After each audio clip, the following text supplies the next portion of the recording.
porque también ustedes están en esta lucha y toda América Latina está siendo atacada con estas políticas ferozmente. Hay mucho dinero en juego, hay muchas organizaciones que dependen de la Fundación Rockefeller, 250 organizaciones que están trabajando en nuestros países simultáneamente para lograr la legalización del aborto y la introducción de género, la ideología de género en todos los ámbitos, en todos los niveles educativos y en todas las instituciones. En Argentina descaradamente, ¿no? Les cuento, por ejemplo, no ser, sí, el estado de endeudamiento de ustedes es muy grande, como el de Argentina, tienen 480.000 millones de dólares de deuda, muy parecida a la cifra a la que alcanzó el presidente actual argentino, una cifra para nosotros terrible. Piensen que México tiene 120 millones de habitantes, 125 millones. Más o menos, y nosotros tenemos 44 millones, en un territorio enorme. Entonces, estas políticas que nos están aplicando desde la guerra de Malvinas han devastado nuestro territorio, como diría castigo de guerra, ¿no? Se impuso todo esto y se endeudó el país. Ni bien aparecieron los primeros presidentes de esto que llamamos democracia, yo creo que la democracia debe ser mucho mejor que la que hay en nuestro país. Ese presidente Alfonsín estatizó una deuda privada, inició el fenómeno de deuda externa e impuso desde el origen todas estas políticas tendientes a legalizar género. Y recientemente el presidente actual, que aumentó enormemente la deuda, recibió a 2 funcionarias certificando lo que digo. El 2 de febrero a Margot Thomas, delegada del Banco Mundial, donde dice: en la Argentina hay 30 millones de pobres, hay que legalizar el aborto inmediatamente. ¿Qué tienen que ver los pobres? Descaradamente. Hay pobres, hay que matarlos. O sea, no, un mensaje totalmente directo. Y más abajo en el artículo decía, la mujer, si se legaliza el aborto, va a entrar más rápidamente al mercado laboral. La esclavitud de la mujer. Fíjense que esta francesa Segal, ¿te acuerdas el apellido de esta profesora francesa que expuso en el Congreso? Decía que la situación en Francia de la mujer desde la legalización del aborto es terrible, porque como está legalizado, si ella desea tener un hijo y pide permiso a su empresa para tener licencia, le dicen que no se tiene que ir porque está legalizado el aborto y la empresa no tiene por qué hacerse cargo de su maternidad. Y si pide alimentos al padre de la criatura, el padre biológico, judicialmente le contesta que no está obligado porque está legalizado el aborto y él no quería tenerlo. O sea, está totalmente desprotegida desde que apareció la ley del aborto en Francia. La realidad que nadie cuenta, ¿no? De esto. Esta mujer entonces habla directamente de eso y el 3 de marzo baja ¿quién? La directora del Fondo Monetario Internacional, en persona, Christine Lagarde, en persona, aparece saludando a nuestro presidente, Macri, y le dice así: no he venido a hacer convenios, he venido a fiscalizar el compromiso del gobierno con las políticas de género. Clarito como el agua. Macri le da la mano y le da la potestad, o sea, fíjense el desprecio a nuestro pueblo, de fiscalizar esta extranjera personalmente la realización de las políticas de género en todas las instituciones, en todas las escuelas, en todos los niveles educativos. Al otro día tuvo el primer préstamo de 15.000 millones de dólares.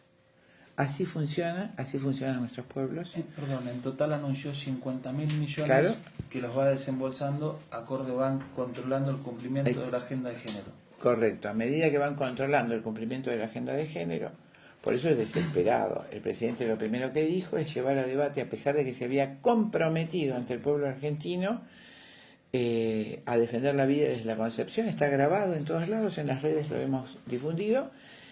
Inmediatamente a la avenida de Legar dice: voy a llamar a este debate, se lo debe el pueblo argentino, el debate del aborto, no el debate en la población, que lo hubiera perdido totalmente, el debate en las cámaras, primero en diputados, después en senadores. En diputados fue el 14 de junio y él habla así descaradamente, y lo voy a pasar filmado en nuestra conferencia. Era necesario este debate y por supuesto comprometió a cada uno de los diputados, y más, el 14 de junio, que fue nuestro día de derrota en Malvinas, burlonamente se hizo ese debate en la Cámara de Diputados. Y por supuesto estaban ganando mayoritariamente los diputados a favor de la vida, en contra del aborto, 128 en contra del aborto y 125 a favor. ¿Qué hizo Macri?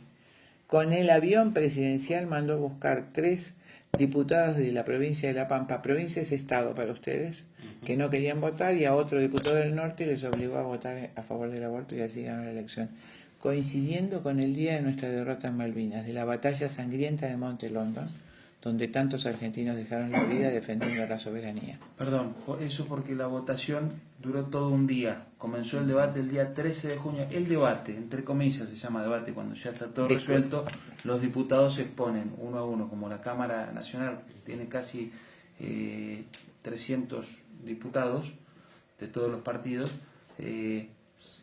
Pasaba esta cuestión que empezaba a tener mayoría el voto contra el aborto, el voto pro vida.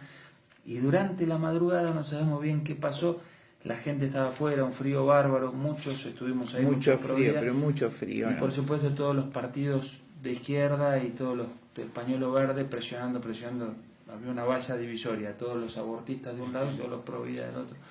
Y en la madrugada el presidente fue a buscar a 4 diputados obligatoriamente que no iban a votar. Los mandó viajaron en el avión en la madrugada para votar, para poner una vergüenza descarada. El voto se emitió a las 8:30 de la mañana, más o menos. A las 9 comunicaron el resultado y bueno, fue una terrible. El 14 de junio, recordando la fecha de, o sea, fue a propósito de la votación ese día. Por supuesto, las feministas, que son intelectuales, son estudiantes universitarias, son ¡Iglesia! ¡Basura! ¡O sos la dictadura! Miles festejaban como locas. El pueblo argentino estaba en una consternación enorme. Por eso la reacción tan enorme del pueblo fue tan grande.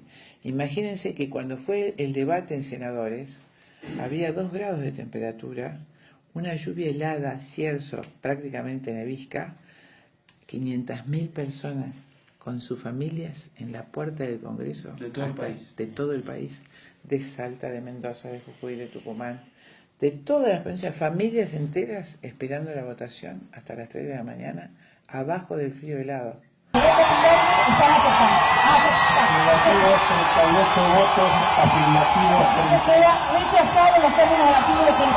Hoy lo voy a pasar en la conferencia de ese video para que el pueblo argentino íntegro reaccionó, advirtió totalmente la manipulación del presidente. El presidente, por supuesto, sabe que no va a ganar ninguna elección, pero quiero aclararles cómo es el negocio de los funcionarios de Latinoamérica en general. La presidenta Bachelet entregó su país al aborto, un país como Chile despoblado totalmente, por supuesto, a pesar de que todo el país se levantó, miles de médicos renunciaron, los senadores se expresaron mayoritariamente en contra, obligó a esa legalización.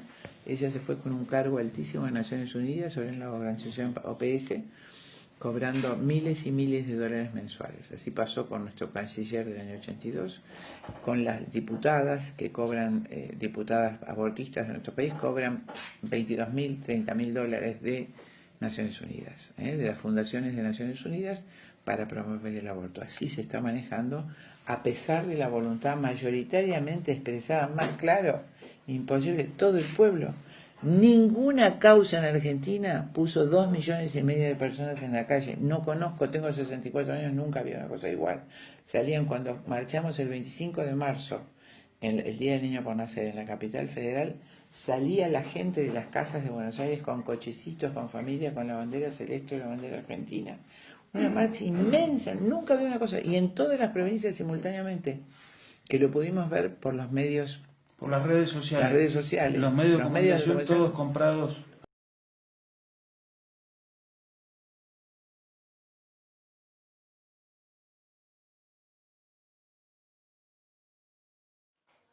¿Y qué hacer ante esta...? Perdón, no solo yo creo, sino que además algunos periodistas y actores que este año se manifestaron a favor de la familia, en contra del aborto, en contra de la ideología de género, al mes fueron echados de los canales de televisión. Una cosa insólita. Con lo que te pruebo la pregunta que me haces. El periodista Mariano Barrio, periodista de política de la Casa de Gobierno del diario La Nación, el más importante de la Argentina, le van a limitar las funciones. Ahora lo corrieron de la Casa de Gobierno todavía no lo pudieron echar evidentemente por una cuestión legal.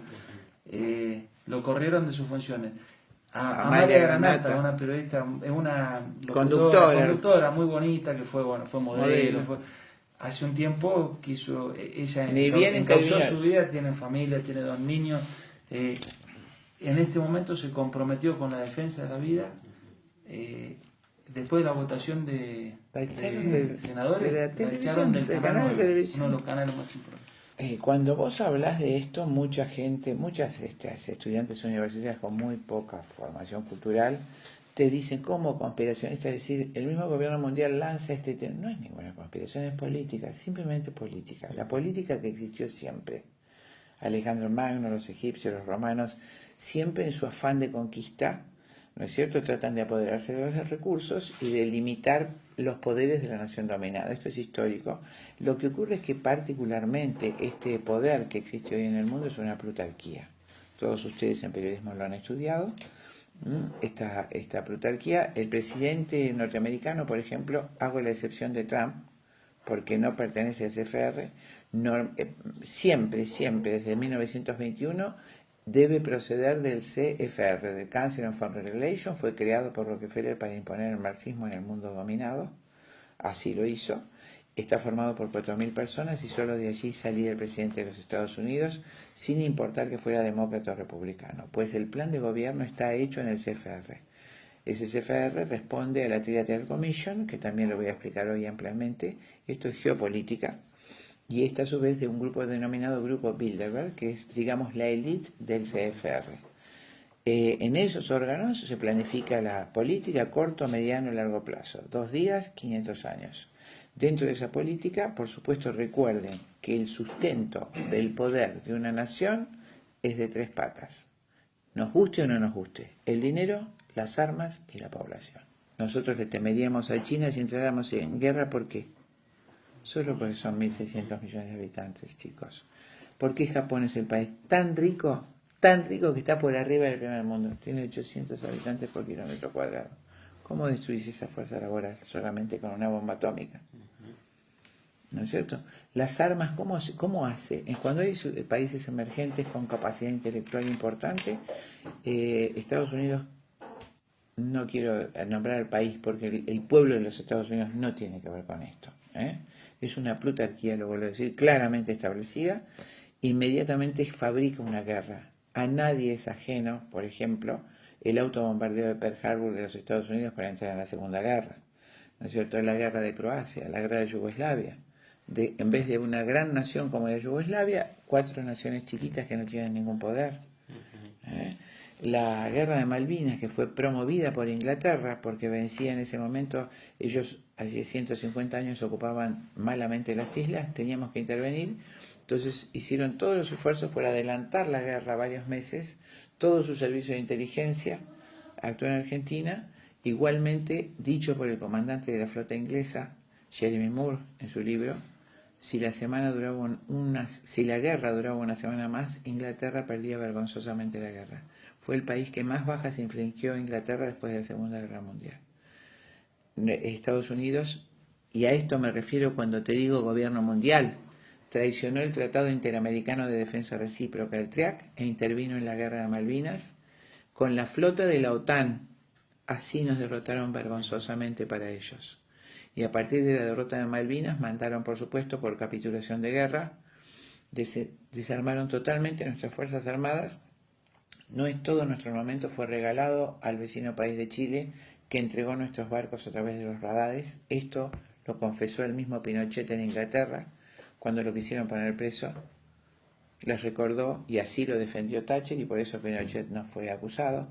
El día que cayeron los radares chilenos, Argentina casi destruye la flota inglesa. Entonces, todo nuestro armamento fue entregado a Chile íntegramente. Los ejércitos, armas, marina, fuerza aérea fueron totalmente desmantelados. Se nos obligó por un tratado a entregar a Chile los 2 pasos interoceánicos más importantes del mundo, Beagle y Magallanes. Se desarmó el misil Cóndor. Íntegramente desmantelaron toda nuestra capacidad de energía nuclear, cambiaron los programas. Ese primer gobierno democrático asumió el presidente Alfonsín, entregó nuestro país por el Tratado de Paz y Amistad, y el canciller sacó todo Caputo, que se fue con un cargo altísimo en Naciones Unidas hasta su muerte, que fue hace 2 meses, desmanteló el programa de educación que era la garantía de grandeza de mi país. La Argentina tenía un único en toda América, un programa único, desde Tierra del Fuego hasta Ushuaia, hasta el Polo Sur. todos los niños tenían obligatoriamente una educación excelentísima, cualquier chico de escuela primaria y todas las escuelas gratuitas de nuestro país, diseminadas por el amplio territorio y obligatorias, tenían un programa extraordinario. Un chiquito de 12 años salía con una cultura vastísima. Los grandes, ustedes han conocido, gente de nuestro territorio. Cualquier persona tenía prácticamente el total de la población alfabetizado, porque el niño de lugares lejanos que no había asistido a los colegios, que era rarísimo, tenía que ser alfabetizado en el sistema, en el servicio militar. Estados Unidos tenía un 70% de alfabetización y Argentina casi un 100%. Esa es la realidad. Sacó ese programa, dejó contenidos libres y solo puso educación sexual. Y termino diciéndote esto: la educación sexual fue creada por el presidente Nixon. Esto en voz de, justamente Rockefeller crea una organización en 1952 que se llama Federación Internacional de Paternidad Planificada, para implementar el aborto en todos los países desarrollados, en todos los países subdesarrollados, nos llaman a nosotros, en vías de desarrollo. Para eso creó la IPPF y el Fondo de Población de Naciones Unidas simultáneamente, para hacer las conferencias de población y desarrollo cada 10 años y controlar, presionar a los dirigentes, a los delegados de cada país, para que obligatoriamente se legalice el aborto en sus países. El presidente de esa organización en el año 1973, IPPF, Guttmacher, el que da título a la más prestigiosa asociación o instituto de ciencias médicas, Guttmacher Lancet, inglés, dice ante el presidente de los Estados Unidos: la única forma de llegar al aborto libre en los países católicos es mediante una intensa educación sexual. Hoy voy a exponer ampliamente sobre esos documentos. Creo que te respondí claramente.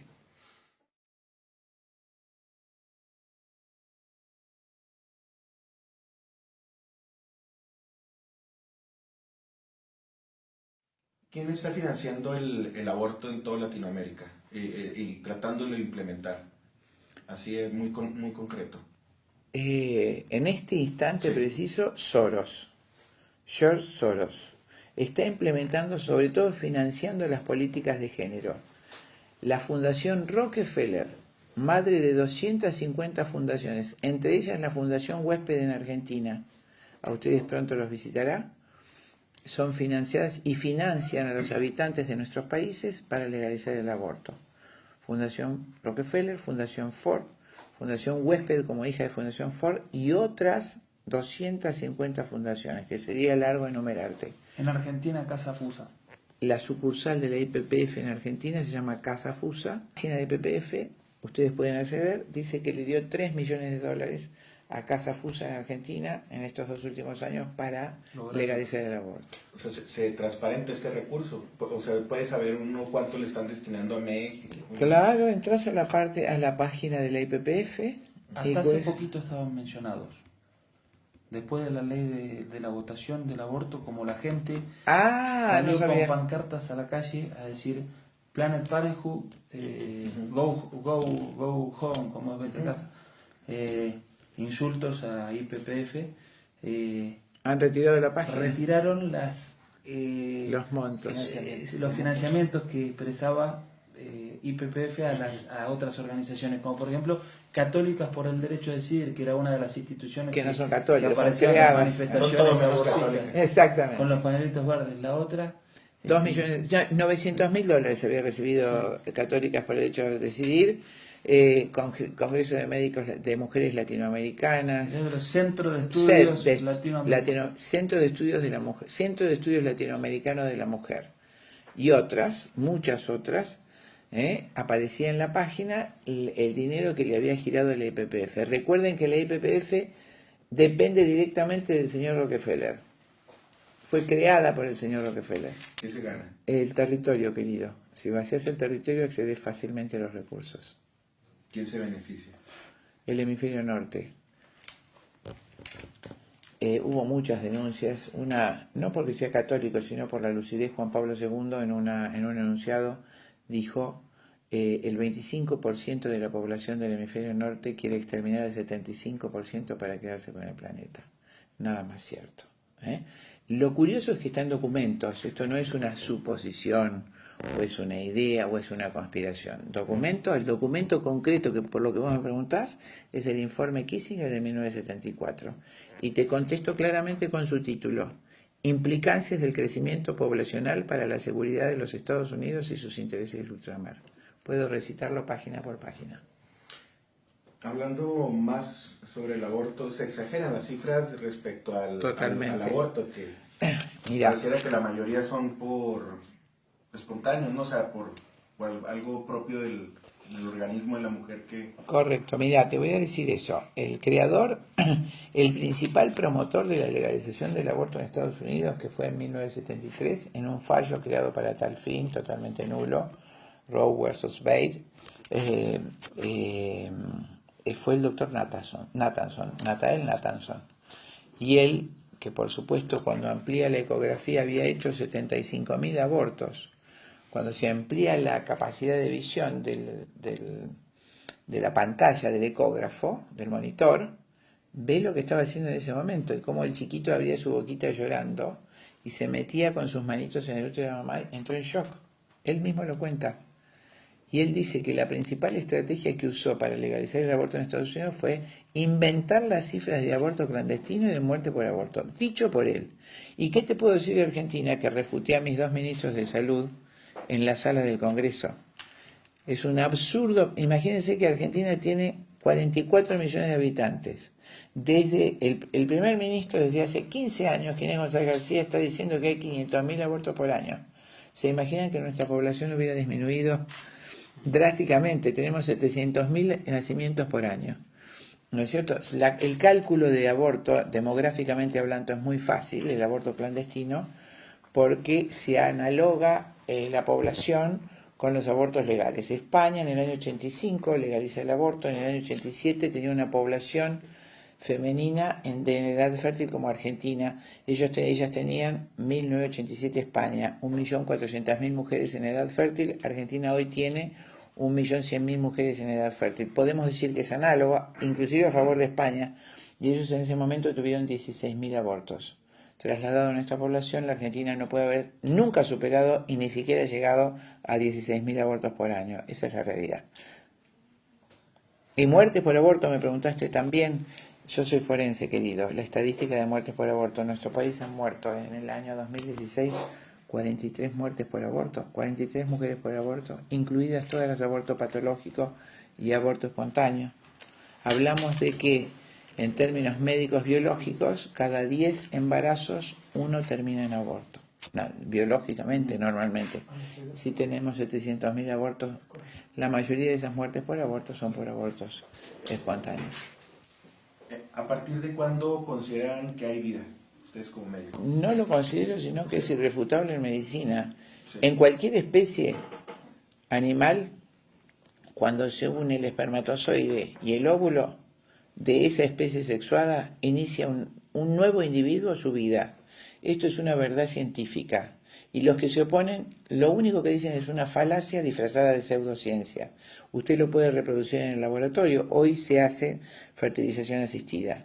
Y el gran genetista, tal vez uno de los mayores científicos del siglo XX, que fue Jerome Lejeune, que es el que descubre la trisomía 21, síndrome de Down, ante el Congreso de los Estados Unidos expuso: esto no es una opinión, es ciencia.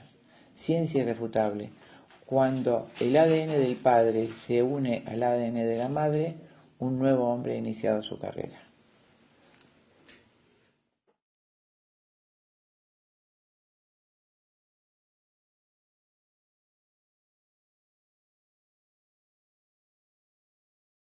Sí, el aborto provocado, me preguntas. Sí. Siempre. Yo hace 40 años soy médica. Y como todos nosotros he recibido en el consultorio muchísimas mujeres que hace 40, 50 años han abortado. Pudieron sacarse su hijo de su cuerpo, pero no pudieron sacarlo de su cabeza. Y cada año de su vida, sobre todo en su soledad, después de la emigración de los otros hijos, si los tuvieron, o mucho peor si no tuvieron otros hijos, esa fecha recrudece cada año en su cabeza. Porque, querido, es el hijo de nuestras entrañas. Es carne de mi carne. Por supuesto que físicamente, contrariamente a la burrada del aborto seguro, no existe aborto seguro. ningún procedimiento que mata a un ser vivo es seguro para nadie. Eso es un disparate. Aún imagínate el soldado que está matando con armas, el arma puede fallar y matarlo a él, una granada explotarle en la mano. En los dos tipos de aborto que se venden como aborto seguro, contándote que si se hace en un buen hospital es mucho más seguro, el aborto quirúrgico es una operación a ciegas, donde el médico está introduciendo, primero con una pinza desgarra al niño y lo saca a pedacitos hasta las 23 semanas, y luego con un bisturí que se llama cureta, filoso, sin ver el interior de la cavidad uterina, sin ver el interior de la cavidad uterina, mete ese instrumento y raspa esos restos, y si en ese raspado encuentra la arteria uterina, se produce una hemorragia cataclísmica a la que no tenés tiempo de subyugar, porque el médico tiene que salir, aumentar la anestesia, abrir por planos el abdomen, la piel, el tejido celular subcutáneo, los músculos y el útero. Cuando llega, la mujer ya se desangró. Esa es la primera causa de muerte del aborto quirúrgico provocado. Y el misoprostol no solo produce grandes hemorragias por las que ya han muerto muchas mujeres en nuestro país y en el tuyo, sino que, curiosamente, en la vagina de las mujeres hay una flora bacteriana. ¿Recuerdas? Creo que ustedes lo han estudiado. En todo nuestro organismo hay bacterias o microbios que cumplen una función benéfica como las bacterias intestinales. Así es en la vagina de la mujer. Existe en el 18% de las mujeres normales un germen que se denomina Bacillus Clostridium sordelli. Lo descubrió un argentino, Alfredo Sordelli, en 1922. El Clostridium, como el tétanos o como el botulismo, es un germen que solo se desarrolla cuando no hay oxígeno. Entonces, cuando vos utilizás misoprostol, sobre todo intravaginal, se produce una gran contracción de las arterias. Eso se llama en medicina vasoconstricción. Falta de oxígeno. Por eso muere el niño asfixiado, por falta de oxígeno. Pero esa bacteria inofensiva que está en vida latente, se dice esporulada, en esa vagina de la mujer, 18 mujeres cada 100, se activa inmediatamente por la falta de oxígeno y produce una toxina que mata a la mujer en 36 horas. Yo fui médica forense en el juicio de Kayla Jones en diciembre del año pasado, de 17 años, que murió por el Bacillus Clostridium sordelli, de 17 años. Y este argumento de los abortistas de que no sufre queda totalmente en tierra, porque el presidente de los Estados Unidos ha obligado a los estados que tienen ya legalizado el aborto, obliga a los médicos a poner grandes dosis de anestesia a la madre para que el niño no sufra. Imagínate en nuestros países. Por eso yo digo que la muerte, el aborto quirúrgico es la muerte bajo tortura del más inocente de los seres, en cualquier caso que se haga. ¿Es posible frenar esta ola del aborto? Es posible. ¿Cómo? Luego agrupándose en organizaciones como pasó en Argentina. Si fue tan grande y tan violento el ataque a nuestro país, que toda la gente empezó a agruparse en grupos que podéis llamar providas, otros se llamaban de otra manera. Todos querían salvar a los argentinos por nacer. Ese fue el factor común, y todos sentimos ya con el dolor tristísimo en el pecho de Malvinas, del avasallamiento, de la traición de Malvinas. Por supuesto, esta vez matar a los chiquitos no. Entonces, unirse todos, hacer coaliciones, hacer corporaciones intermedias, dejar de lado las diferencias mínimas que puedan tener, porque no hay después. Si ustedes pierden el aborto, la población empieza a desaparecer, pero el gobierno mundial tiene la prueba de que México queda inerme. Y luego viene un gobierno totalitario marxista del que no se podrá volver. Shakespeare lo dijo claramente, y creo que era por el año 1508. Desórdenes en la naturaleza siempre provocan desórdenes contra la naturaleza. Dios perdona siempre, los hombres a veces, la naturaleza nunca.